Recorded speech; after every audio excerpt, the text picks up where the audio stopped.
Out po. Okay. Thank you.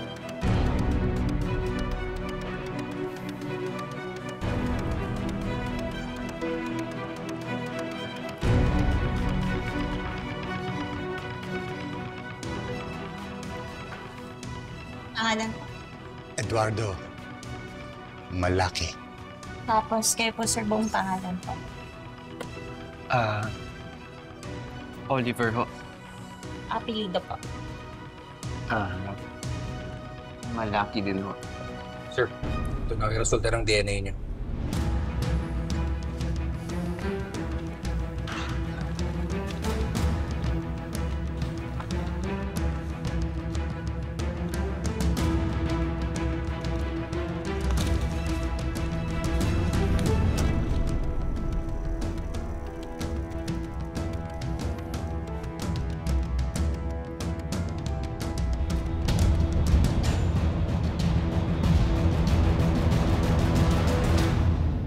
It's a match.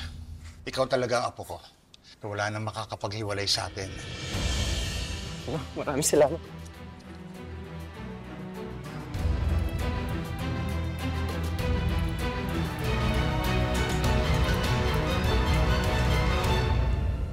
At yun nga ang buong kwento kung paano ko nahanap at nakumpirma na si Oliver talaga ang aking apo. Sir, nakakatawa naman pala yung pagkikita nyo.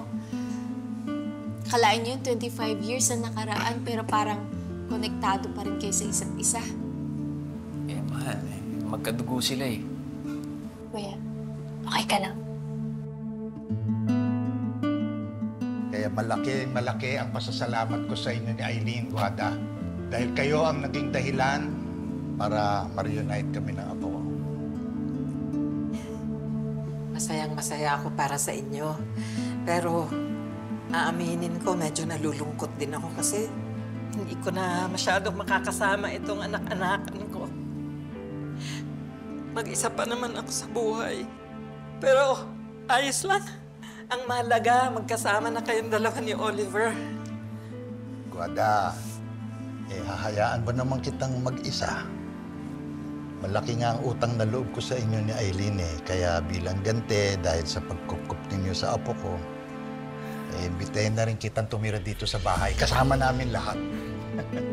Talaga po. Salamat po, Sir Eduardo. Maraming salamat. Ay, sabi ko naman sa'yo hindi tayo mapaghihiwalay.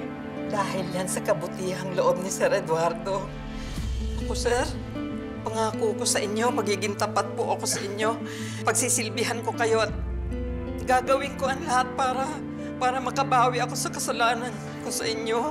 Swelto na kayo ni Eileen, Guada. Naintindihan ko naman kung bakit hindi niyo binalik sa akin ang apo ko Ang mahalaga, magkakasama na tayong lahat.